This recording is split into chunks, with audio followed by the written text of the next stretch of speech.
Vlad the Impaler. That was the first thing that came to mind immediately after waking up this morning. I did not, right away, understand why, but I soon realized the unmistakable striking similarities between the name Vlad and the Russian President Vladimir Putin, whom, just before retiring to bed, I had been shocked to learn had instructed his country to be on high nuclear alert. I found myself commenting, "This Putin guy has clearly become unhinged and has decided to place the entire world under hostage as he seeks to threaten us all with nuclear annihilation if his conditions are not met." I have always tried to be a very open-minded person in how I perceive issues, even understanding the greater context of Putin's apprehension at continued NATO, North Atlantic Treaty Organization, eastward expansion, despite a vow not to do so, supposedly made after the fall of the Berlin Wall and the Soviet Union some 30 years ago. I honestly made an effort in empathizing with the Russian leadership over how they felt when an avowed enemy, NATO, kept creeping closer to their borders as former Warsaw Pact member countries, Soviet satellite states, joined the military alliance with Ukraine, which shares a 2,000-kilometer border, having made similar overtures. The Cuban Missile Crisis of 1960 easily came to mind, whereby the US was angered over the deployment of Soviet medium and intermediate-range ballistic missiles in fellow communist Cuba, a mere 103 miles away, in retaliation for its own stationing of nuclear missiles in Italy and Turkey, leading to a tense environment that threatened a possible war or even nuclear holocaust. Nonetheless, the US never made the foolish and catastrophic decision to invade Cuba, although they quarantined the island by a naval blockade, nor did the Soviets attack, but was resolved after intense and most times rocky talks between John Fitzgerald Kennedy and Nikita Khrushchev, leading to Soviet missiles being moved out of Cuba and US nuclear missiles out of Italy and Turkey.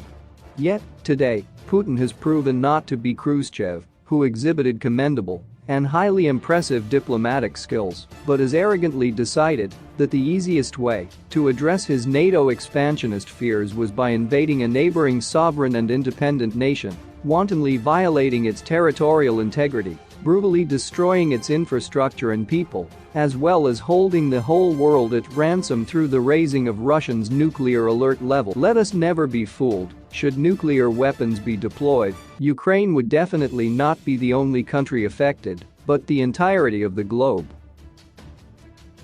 including those blindly supporting this man, Putin, who has indisputably become unhinged.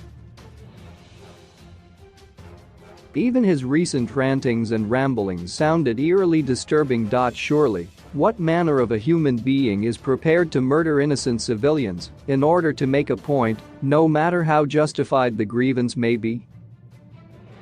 Which is why the name Vlad the Impaler came to mind as I woke up this morning. This was not simply on account of the glaring likeness of the names Vlad and Vladimir, but the much deeper darkness and wickedness between the two. Vlad Tepes, Vlad III, was the real-life Dracula, since he was also known as Vlad Dracula, meaning son of the dragon, whose unimaginable cruelty inspired later fairy tales, who was 3 times voivode of Wallachia in Romania between 1448 and his death in 1476-77. His kingdom had been surrounded by his enemies, the Hungarians, Ottomans, his younger brother, and Wallachian nobility, leading him to employ extremely vile measures to inspire fear in those who opposed him, such as impaling his enemies to their gruesome deaths on stakes, resulting in over 80,000 facing this cruel end. He would display the bodies of his victims, still impaled on tall stakes, around his castle, which could be easily seen from miles away. How is this any different from the reign of terror and destruction Vlad the Russian is not only already unleashing on Ukraine, but also threatening upon the rest of the globe?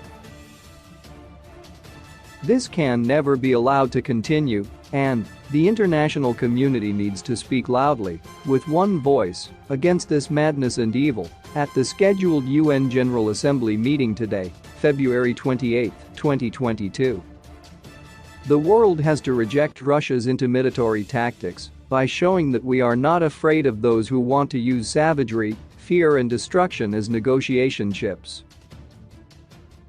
We have already witnessed the traumatic, devastating effects of such brazen thuggery through US NATO invasions of countries as Iraq, Afghanistan, and Libya. We need to send an unambiguous message to Putin that, in today's world, sober heads, negotiation and talking are the language of normal Homo sapiens, and not ruthless aggression.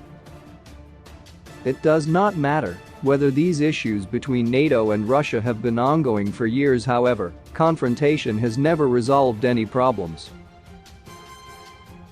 In spite of endless wars the world has witnessed over the course of history, what have they truly achieved except causing the needless deaths of countless innocent civilians?